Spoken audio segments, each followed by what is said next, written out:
அவர்கள் கட்சி ஆரம்பிக்கின்ற போது நீங்கள் என்னிடத்திலே வருவீர்களே ஆனால் சிறைச்சாலைக்கு செல்ல வேண்டும், போலீஸ் அடக்குமுறை சந்திக்க வேண்டும் சொல்லிதான் அழைத்தார். தொழிலாளர்களுக்காக, விவசாயிகளுக்காக, மீனவ சமுதாயத்திற்காக, ஒடுக்கப்பட்ட மக்களுக்காக கட்சி ஆரம்பித்த இயக்கம் திராவிட முன்னேற்ற கழகம். ஆனால் இன்றைக்கு அண்ணா அவர்கள் எத்தனை முறை சிறைச்சாலைக்கு சென்றிருக்கிறார்? தலைவர் 14 வயதிலே தமிழ் கொடி ஏந்தி ஓடி வந்த இந்தி பெண்ணே கேள்வி நாடி வந்த கோலை என்று புறப்பட்டு சொன்னார். தலைவருக்கு திருமணம், கலைஞர் தாலி கட்டுகின்ற நேரம், மாப்பிள்ளை இல்லை, தேடுகிறார்கள். எங்கே மணமகன்? ஒருத்தர் சொல்றாரு, எங்கேயாவது போராட்டம் நடக்குதா பாருங்க, எங்கேயாவது மறியல் நடக்குதா பாருங்க, அங்கதாங்க இவர் இருப்பார், தலைவர் இருப்பார் சொன்னாங்க. கரெக்டா அங்கதான் இருக்காரு. தமிழுக்காக தள்ளாத வயதிலே கூட ரேகை அழிகின்றவருக்கு இந்த மக்களுக்காக உழைத்து உழைத்து ஓடாய் போன தலைவன் தான் முத்தமிழறிஞர் கலைஞர் அவர்கள். சினிமாவிலே இன்றைக்கு நடிகர்களுக்கு ஹீரோ போட்டால் கை தட்டுறாங்க. 1952 ஒரு புரட்சி ஏற்படுத்தியவர் தலைவர் கலைஞர் அவர்கள். 29 வயதிலே இன்றைக்கு திராவிட முன்னேற்ற கழகம் ஆட்சி பொறுப்புக்கு வருவதற்கு அடித்தளம் அமைத்தவர், புள்ளியால் போட்டவர் தலைவர் கலைஞருடைய வசனங்கள். கல்யாணி என்பது மங்களகரமான பெயர், கழுத்திலே மாங்கல்யம் இல்லை, ஓடினாள் ஓடினாள் வாழ்க்கையின் ஓரத்திற்கே ஓடினாள், அவள் வாட்டத்தை போக்கியிருக்க வேண்டும் இந்த அரசாங்கம். செய்தார்களா? என் கல்யாணியை வாழவிட்டார்களா? கேட்டார் தலைவர் கலைஞர் அவர்கள். பிச்சைக்காரர்கள் சிவாஜி கணேசன் காரிலே இறங்குகின்ற போது அம்மா என்ற குரல் என்ற போது தமிழ்நாட்டின் குரலே பெரிய இதாய் விசித்திரமாக இருக்கிறது என்று சொல்லுவார் வசனத்திலே. இரண்டாவது தலைவர் கலைஞர் அவர்கள் வசனம் எழுதினார். கோயிலே தன்னுடைய தங்கை பூசாரியை காம கண்ணோடு பார்க்கின்ற போது, ஏ பூசாரி அந்த கேட்பான், மாமா உள்ள வந்து பார்ப்பா, சாமி கும்பிடுன்னு சொல்லுவான். அவன் ஆசையோடு அழைக்கிறான். அவளை கைப்பிடிக்கின்ற போது ஒரு குரல் கேட்கிறது, ஏ பூசாரி. யார்? அம்பாளா பேசுவது? அம்பாள் எந்த காலத்திலடா பேசினார்? புரட்சியை விடுத்தவர் தலைவர் கலைஞர் அவர்கள். கேட்கிறார்களே, திராவிட இயக்கம் என்ன செய்தது? திராவிட இயக்கம் இந்த நாட்டுக்கு என்ன செய்தது? தமிழை சொல்லிக் கொடுத்தவர்கள் நாங்களடா, தமிழை சொல்லிக் கொடுத்தவர்கள் நாங்கள். சாமி வணக்கம், மாற்றியது வணக்கம் என்று சொன்னோம், நமஸ்காரம். அபோட்சகர் இன்றைக்கு வேட்பாளர் என்று சொல்கிறோமே, ஒரு 70 ஆண்டுகளுக்கு முன்பாக என்ன அர்த்தம் அபோட்சகர்? இப்போ மட்ட பொருளாளர், பொக்கிஷன், செயலாளர், காரியதரிசி, போலீஸ் ஸ்டேஷன் காவல்துறை, கலெக்டர், மாவட்ட ஆட்சியர், தாசில்தார், இதெல்லாம் மாற்றணும். திருமண பத்திரிகையை சொல்லிக் கொடுத்தவர்கள் நாங்கள். சினிமாவிலே கூட சாமி நாதா என்ற வார்த்தையை மாற்றி ஹீரோ வசனம் பேசிய காலத்தில் தான் இந்த இயக்கம் வளர்ந்தது. சிவாஜி கணேசன் படுத்திருப்பார் மவுண்ட் ரோட்டிலே, ஒரு காவல்துறை அதிகாரி வருவார், எந்திரா எந்திரில போது சிவாஜி கணேசன் முழிப்பார். என்னடா முழிக்கிற? ஐயா தூங்குறவனை எழுப்பினா முழிக்காத என்னையா செய்வான். எப்படி வசனம் பாருங்க, இது வசனங்க. தலைவர் கலைஞர் நடிக்கவில்லை என்று சொன்னாலும் நாடகத்தில் நடித்தார். பழனியப்பன் காகித நடித்தார். ஆனால் மக்களை திருத்தினார், இந்த இயக்கத்தை வளர்த்தார், மக்களுடைய இதயங்களிலே குடிகொண்டார். ஏழையினுடைய சிரிப்பிலே இறைவனை காண்போம் என்று சொன்னார் அண்ணா. அந்த அண்ணா கண்ட லட்சியத்தை கைரிக்ஷா ஒழித்தது தலைவர் கலைஞருடைய காலம்.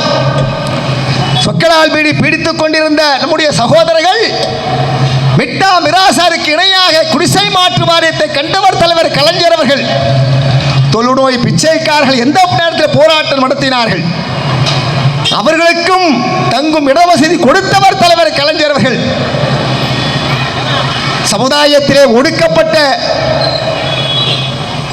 மூன்றாம் பாலினத்தவர்களை திருநங்கைகள் அடகு சூட்டி அடகு பார்த்தவர் தலை கலைஞர் அவர்கள். ஓட்டுரிமை கொடுத்தவர்களை மக்கள் மத்தியிலே ஒரு மகிழ்ச்சியை ஏற்படுத்தியவர் தலைவர் கலைஞர் அவர்கள். இப்படி சொல்லிக்கொண்டே போகலாம். ஏட்டையும் தொடுவதென்று எண்ணி இருந்தவர் மாண்டிவிட்டார். வீட்டுக்குள் பெண்ணை அடைத்து வைத்த விந்தை மனிதன் தலைகுடைந்தான். சட்டங்கள் செய்வதும் பட்டங்கள் ஆள்வதும் பாரினிலே என்றான் பாரதி. அந்த பாரதி கண்ட புதுமை பெண். பெண்கள் நடமாட வேண்டும், பெண்கள் மறுமலர்ச்சி காண வேண்டும், ஆணுக்கு பெண் சமம். 1929ஆம் ஆண்டு செங்கல்பட்டு மாவட்டத்தை தந்தை பெரியார் அவர் கண்ட கனவு. பெண்களுக்கு சொத்திலே சம உரிமைக்க வேண்டும் என்று சொன்னார் பெரியார். 60 ஆண்டுகளுக்கு பிறகுதான் தலைவர் கலைஞர் அவர்கள் சட்டமன்றத்திலே தீர்மானத்தை கொண்டு வந்தார்கள். பெண்களுக்கு சம உரிமை கொடுத்தார். ஒரு தகப்பனுக்கு 4 வீடு என்று சொன்னால் 3 சகோதரர்கள் என்று சொன்னால், இஸ்லாம் சமுதாயத்தில் இருக்கின்ற சகோதரன் ரம்ஜானுக்கு ஒரு கந்தை, பக்ரீத்துக்கு ஒரு கந்தை கொடுத்துட்டு ஒரு 10 சவரன் நகை போடிச்சிட்டு முடிச்சுட்டு அனுப்பிச்சிடுவான். வீடு வாசல்லாம் உங்களுக்கு கிடையாது.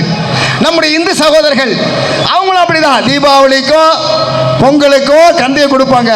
அப்போ கூட அவங்க சொல்லுவாங்க, என்ன நாத்தனார் உங்க தங்கச்சி அடிக்கடி வந்துடுறாங்க, போட்ட குடும்பமா கூட பிறந்தவம்மா ஒரு கந்தை எடுத்து கொடுத்துட்றேன், சரியா போச்சு. அதே மாதிரி தான். ஆனால் அதையெல்லாம் மாற்றி 4 வீடு என்று சொன்னால் ஒரு வீடு பெண்களுக்கு கொடுக்க வேண்டும் என்று சட்டத்தை எழுதியவர் தலைவர் கலைஞர். அதற்கு மேலாக இன்றைக்கு நேற்று முதல் ஒரு சட்டம் வந்திருக்கிறது, உங்களுக்கு தெரியும். பெண்கள் பெயரிலே பத்திரப்பதிவு செய்தால் 1% தள்ளுபடி. பாருங்க, இன்றைக்கு 11 மேயர்கள் பெண்கள். எந்த ஆட்சியில் சொல்லுங்க? இன்றைக்கு மண்டல குழு தலைவர் பெண்கள், மேயர் பெண்கள். ஒடுக்கப்பட்ட சமுதாயத்தை சேர்ந்த ஒரு சாதாரண தொண்டன் வர இருக்கின்ற கோவி செழியன் உயர்கல்வித்துறை அமைச்சர். எண்ணி பார்க்க வேண்டாமா? இதையெல்லாம் விட என்ன செஞ்சிட போற நீ? ஆட்சி கட்சி ஆரம்பிச்சு இதை விட என்ன சாதனை செஞ்சு கிளிய போற? நான் கேட்கிறேன் உன்னை பார்த்து. இன்றைக்கு தளபதி பிறந்தநாள் விழா கொண்டாடி கொண்ட நாயகனுக்கு அவர் வாழ்க்கையை எண்ணி பார்க்க வேண்டாமா? செங்கல்பட்டத்திலே கூட்டத்துக்கு செல்கிறார் தளபதி. ஆட்சியில் இருக்கின்ற போது காவல்துறை அதிகாரிகள் செல்லீட்டடித்து முதலமைச்சருக்கு மரியாதை செஞ்சு கொண்ட காலகட்டம் உண்டு. ஆட்சி கலைக்கப்பட்ட போது கோபாலபுரம் செல்கிறார்கள். தலைவர் பேரை சொல்கிறார்கள், வாங்க வெளியே. லுங்கி கட்டிக்கொண்டு வரார். என்னையா உன் மகன் எங்கே? எந்த மகனை கேட்கிறாய்? மு.க. ஸ்டாலின் எங்கே? அதற்கு முன்பாக ஒரு செய்தி.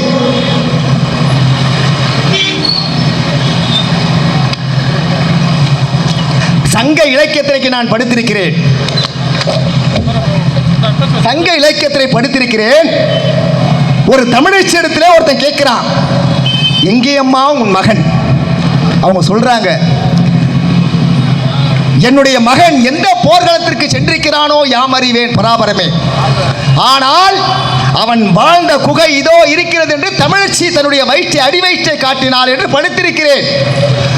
இன்னொரு தமிழச்சிடத்திலே ஒருத்தர் சொல்றான், அம்மா உன்னுடைய மகன் புறமுதுகு காட்டி ஓடிவிட்டானம்மா. அப்படியா? இல்லை இல்லை, நான் நம்ப போவதில்லை. இல்லை அம்மா, உண்மைதான் என்று சொல்கின்ற போது நம்பிட்டாங்க. சில நேரத்தில் பொய்மையும் வாய்மையில் வைக்கப்படும் சொன்னார் வள்ளுவர்.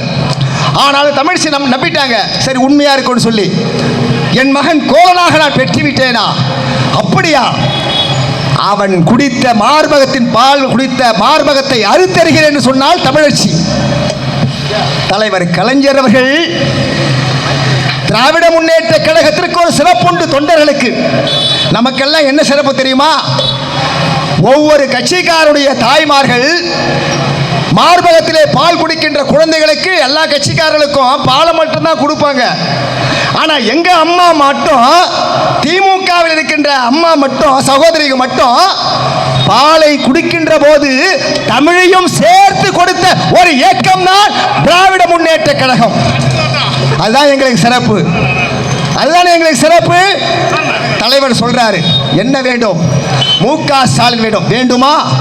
என் மகன் கழக கொள்கைக்காக பேச சென்றிருக்கிறார், வந்தவுடன் நான் அனுப்பி வைக்கிறேன் என்று சொல்லி மறுநாள் காலை விடியற் காலை வருகிறார் தளபதி.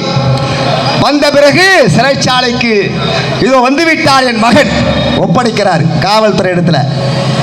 ஒப்படைச்ச பிறகு என்னை பெற்றெடுத்த தாய்மார்களை பார்த்து கேட்கிறேன், நெஞ்சிலே ஈரம் உள்ளவர்களை பார்த்து கேட்கிறேன், அருமை சகோதரர்களை பார்த்து கேட்கிறேன். கல்யாணம் முடிஞ்சு 5 மாதம் ஆகிறது. இன்பத்தை அனுபவிக்க வேண்டிய அந்த காலகட்டத்திலே காலாகரகத்திற்கு செல்கிறார் தளபதி. எந்த இடம்? 6க்கு 4 பேர் அடி இருக்க வேண்டிய இடத்துல 10 பேர் அடைச்சி வச்சுக்கிறான். அது என்ன இடம் என்று சொன்னா கொடுமையிலும் கொடுமை சார். தொழுநோய்கள் அடைக்கப்பட்ட அந்த கூண்டு, அந்த ரூமு, பஞ்செல்லாம் ரத்தக்கரை, அதுல இருந்து தளபதியை அடைக்கிறாங்க. அடைக்கின்ற போது இன்னைக்கு தளபதி உயிரோடு நாம் பார்க்கிறோம். ஆனால் ஒரு ஜீவன் இல்லை என்று சொன்னால் இன்றைக்கு தளபதி இல்லை. மறைந்து விட்ட மாவீரன் சிட்டிபாபு, ஒரு காவல்துறை அதிகாரி என் தலைவனை எட்டி உதைக்கின்ற போது சாகினா அம்மா என்று உடனே ஓடி வருகிறார் சிட்டிபாபு. ஓடி வந்து, ஐயா, என் தலைவனுடைய மகனை அடிக்காதீர்கள், அவன் தாங்க மாட்டான். வேண்டும் என்று சொன்னால் உங்களுக்கு அவன் அடிக்க வேண்டிய அந்த எண்ணம் இருந்தால் என்னை அடியுங்கள், நான் தாங்கிக் கொள்கிறேன் என்று சொல்லி தளபதிக்கு விழுகின்ற அத்தனை அடிகளையும் வாங்கி மாண்டவன் தான் சிட்டிபாபு. அந்த தலைவனுக்கு தான் பிறந்தநாள் விழா கொண்டாடி கொண்டிருக்கிறோம். நண்பர்களே, தலைவர் 14 வயதிலே அரசியலுக்கு வந்தவர். தளபதி அவர்கள் 13 வயதிலே கோபாலபுரத்திலே இளைஞர் திமுக என்று ஆரம்பித்து பட்ட பிரதிநிதி, மாவட்ட பிரதிநிதி, சட்டமன்ற உறுப்பினர், சென்னை மாநகரத்தின் மேயர், உள்ளாட்சியிலே கண்ட நல்லாட்சி கண்ட அமைச்சர், துணை முதலமைச்சர், மக்களால் தேர்ந்தெடுக்கப்பட்டு முடிசூட்டப்பட்ட முதல்வர் தளபதி அவர்கள். ஒரு 55 ஆண்டு காலம் மக்களுக்காக உழைத்த தலைவனுக்கு நான் பிறந்தநாள் விழா கொண்டாடி கொண்டிருக்கிறோம். தலைவருடைய அரசியல் அனுபவம் கூட இல்லாத ஒருவன் நேற்றைய முன்தினம் தொலைக்காட்சியிலே பார்க்கின்ற போது, அருமைக்குரியவர்களை ஒவ்வொரு தொண்டரும் பார்த்திருப்பீர்கள், அந்த தலைவனை பார்த்து அவன் கேட்கின்ற கேள்வி என்ன நினைப்பது, என்ன கொடுமை என்று நினைப்பது. தலைவர் மன்னராட்சியா, மன்னராட்சி முதல்வராம். நான் கேட்கின்றேன், மன்னராட்சியும் மக்களாட்சிக்கும் வித்தியாசம் தெரியாத மதிமூடனே, நாங்கள் மன்னராட்சி செய்திருந்தால் நீ கட்சியே ஆரம்பித்திருக்க முடியாது. ஆனால் யார் மன்னராட்சி செய்வது? கொரோனா காலத்திலே கோயம்புத்தூர் மாவட்டத்திலே ஒரே ஒரு இடம் தான் வெற்றி பெற்றோம். ஒரே ஒரு இடத்திலே வெற்றி பெற்ற சட்டமன்ற உறுப்பினரை தேர்ந்தெடுத்த மாவட்டத்திலே கொரோனா காலம்.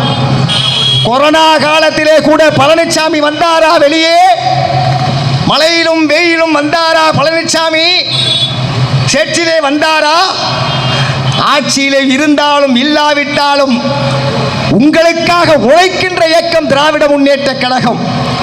முதலமைச்சராக தலைவர் கலைஞர் தளபதி அவர்கள் உறுதிமொழி ஏற்கின்ற போது ஒரு வார்த்தை சொன்னார், ஒரு வாசகம் என்றாலும் திருவாசகம் மாறி. ஓட்டு போட்ட மக்கள் மனமுகின்ற அளவிற்கும் ஓட்டு போடாத மக்கள் தவறு செய்து விட்டோமே, ஸ்டாலினுக்கு வாக்களிக்கவில்லையே என்று சொல்கின்ற அளவுக்கு என் ஆட்சி பரிபாலங்கள் இருக்கும் என்று சொன்ன தலைவன் கோயம்புத்தூருக்கு செல்கிறார். செல்கின்ற போது கொரோனா உடையணிந்து அங்கே இருக்கின்ற மாவட்ட ஆட்சியர்கள், காவல்துறையை சேர்ந்தவர்கள், கழக மாவட்ட செயலாளர்கள், மகளிரணியை சேர்ந்தவர்கள் கதறுகிறார்கள், தலைவா நீங்கள் வேண்டும் எனக்கு, நீங்கள் வாழ்ந்தால் நாங்கள் வாழ்வோம், நீங்கள் வாழ்ந்தால் தமிழ் வாழும், நீங்கள் வாழ்ந்தால் இந்த தமிழ்நாடு வாழும், இந்த கொடிய நோய் வார்டுக்கு நீங்கள் செல்ல வேண்டாம், விருது ஆசை வேண்டாம் தலைவா என்று சொல்கின்ற போது தளபதி சொன்னார், நண்பர்களே, சகோதரிகளே, மக்கள் என்னை நம்பி ஓட்டளித்திருக்கிறார்கள். இந்த மாவட்டத்தில் வேண்டுமானால் எனக்கு வாக்களிக்க மறுக்கலாம், ஆனால் அடுத்த முறை வருகின்ற போது எனக்கு வாக்களிப்பார்கள். ஆனால் மக்கள் என் மீது கொடுத்த அந்த தலையை நான், ஒரு படத்தில் எம்ஜிஆர் சொல்லுவார், ஞாபகம் வருது, 1001 அவர்கள் என்னை தலையாக நினைக்கின்றார்கள், நான் அவர்களை உயிராக நினைக்கின்றேன் என்று சொல்லி 1001 படத்தில் வசனம் சொல்வார் எம்ஜிஆர். தளபதி சொன்னார், பாடுக்கு செல்கின்ற போது அங்கே இருக்கின்ற நோயாளிகளை சந்திக்கிறார். நபிகள் நாயகம் அவர்கள் மக்காவில் இருக்கின்ற நபியா பள்ளிவாசலில் தொழுகை முடித்திருக்கிறார்கள். முடித்துவிட்டு தன் தோழர்களிடத்தே பேசுகிறார்கள், தோழர்களே, தொழுகை முடிந்துவிட்ட பிறகு யாரையாவது நீங்கள் மருத்துவமனைக்கு சென்று நலம் விசாரித்தீர்களா? எத்தனை பேர்களுக்கு உணவளித்தீர்கள் என்று நபிகள் நாயகம் கேட்டார்கள். நேற்று நான் நபிகள் நாயகத்துடைய வரலாறுகளையும் ரம்ஜானுடைய வாழ்த்துக்களையும் தளபதி அவர்கள் அதை எழுத சொல்ல எனக்கு பெரிய ஒரு ஆச்சரியம். என்னென்று சொன்னால், எவ்வளவு அருமையான அந்த வாசகம் பார்த்தீங்கன்னா, நபிகள் நாயகத்துடைய வாசகத்தை எழுதி சிறுபான்மை மக்கள், என்றைக்குமே சிறுபான்மை மக்களுடைய பாதுகாவலர் இருக்கின்ற தலைவர் கலைஞராக இருந்தாலும் தளபதியாக இருந்தாலும் அந்த ரம்ஜான் வாழ்த்துக்கள் தந்தியில் படிங்க, முரசொலியில் படிங்க, எல்லா தலைவருடைய வாழ்த்தும் படிங்க, தளபதி வாழ்த்தும் படிங்க. அந்த தண்ணி கூட தொண்டை மட்டும் என்ன, அப்போ தண்ணி வச்சு நானே கேட்குறாங்க, பரவாயில்ல விடும், அப்படி விடும், உங்களுக்கு பரவாயில்ல. யாராவது மருத்துவமனைக்கு சென்றிருக்கிறீர்களா? நபிகள் நாயகம் கேட்குறாங்க, யாருக்கு உணவளித்தீர்கள்? வாடிய கயிறை கண்டபோதெல்லாம் வாடினேன் என்று சொன்னான் வள்ளலார். வாடிய பயிரை கண்டபோதெல்லாம் வாடினேன் என்று சொன்னான் வள்ளலார். தளபதி அவர்கள் இன்றைக்கு எத்தனையோ சாதனை செய்திருக்கிறார்கள், அதையெல்லாம் நான் சொல்ல தயாராக இல்லை. ஆனால் ஒன்று மட்டும் பதிவு செய்கிறேன், இந்த காலை உணவு திட்டம் இன்றைக்கு 19 லட்சம் குழந்தைகள் சாப்பிட்றாங்க. ஒரு குழந்தை ஒரு பள்ளிக்கூடத்துக்கு தளபதி செல்கிறார். செல்கின்ற போது அந்த சின்ன குழந்தை, 8 வயசு குழந்தை மயங்கி விழுந்துருச்சு. தளபதி போகிறதுக்கோ அது மயங்கி விழுகிறதுக்கோ சரியா இருக்குது. ஓடோடி சென்று அரவணைத்து தன் மடிவிலே படுக்க வைத்து, என்னம்மா என்று கேட்கிறார்.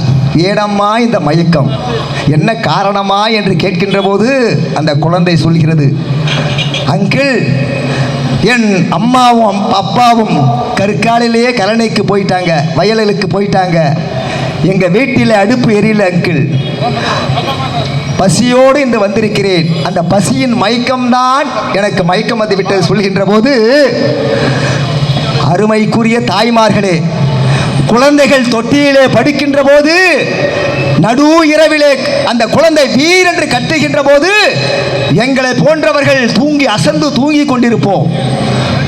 எங்க அம்மா சொல்லுவாங்க, 7 ஒரு தாய்க்கு 7 ஒரு தகப்பன் ஒரு தாய்க்கு சமம்னு சொல்லுவாங்க எங்க அம்மா. ஆனால் தாய்மார்கள் தான் அந்த குழந்தை சத்தம் கேட்டவுடன் ஓடோடி சென்று விளக்கை போட்டு மார்பிலே அணைத்து அந்த குழந்தைக்கு என்ன கடித்து, எறும்பு கடித்ததா, என்ன கடித்தது, பசியால் வலிக்கிறதா, வயிறு வலிக்கிறதா என்று கேட்கின்ற தாயுள்ளம் கொண்ட தாய்மார்களுக்குத்தான் தெரியும். ஆனால் தாய் உள்ளம் கொண்ட தளபதி சொன்னார், இனிமேல் இந்த குழந்தைக்கு ஏற்பட்ட நிலை எந்த குழந்தைக்கும் வரக்கூடாது என்று சொல்லி காலை சுற்றின்ற திட்டத்தை கொண்டு வந்த தலைவன் என் தலைவன். இதைவிட என்னடா செய்ய போற கட்சி ஆரம்பிச்சு. ஆகவே நிறைய பேச வேண்டும் என்று இருந்தாலும் கூட, வேங்கொடுமை சாக்காட்டில் விளையாடும் வெற்றி தோள்கள் எவரின் தோள்கள்? கிலோமீட்டர் கண் தமிழர் சிங்க கூட்டம் கிழித்தெறிய தேடுதுகன் பகை கூடத்தை 26 தேர்தலிலே ஓட்டு போட இருக்கின்றோம். ஒரே ஒரு சப்ஜெக்டை பதிவு செய்து முடிக்கிறேன். துரோணாச்சாரியன் வருகிறார், தன்னுடைய தோழர்களை கூப்பிடுறாரு, எல்லாரையும் கூப்பிடுறாரு. சார் சிஷ்யர்களை, மரம் தெரிகிறதா? தெரியுது, ஓட்டம் போடுறான். வில்லுக்கே வித்தனாக அர்ஜுனை கூப்பிடுறார். அர்ஜுனா, மரம் தெரிகிறதா? தெரியவில்லை. மரத்தில் இருக்கின்ற கிளை தெரிகிறதா? தெரியவில்லை. கிளையிலே இருக்கின்ற பருந்து தெரிகிறதா? தெரியவில்லை. உனக்கு என்ன தெரிகிறது? எனக்கு தெரிவதெல்லாம் குருநாதா, அந்த பருந்தின் கழுத்து தான் தெரியுது. விர்ரா அம்பேன் சொல்றான், விழுந்தது. 26 எத்தனை கட்சி வந்தாலும், எத்தனை சின்னங்கள் வந்தாலும் 234 தொகுதியிலும் தலைமை கழகம் அறிவித்த வேட்பாளர்களை தாண்டி நம்முடைய உணர்வு, நம்முடைய உயிர் தளபதி தான் 234 தொகுதியிலும் வேட்பாளர் என்ற நினைவோடு வெற்றியை ஈட்டி வருவோம். நன்றி, வணக்கம்.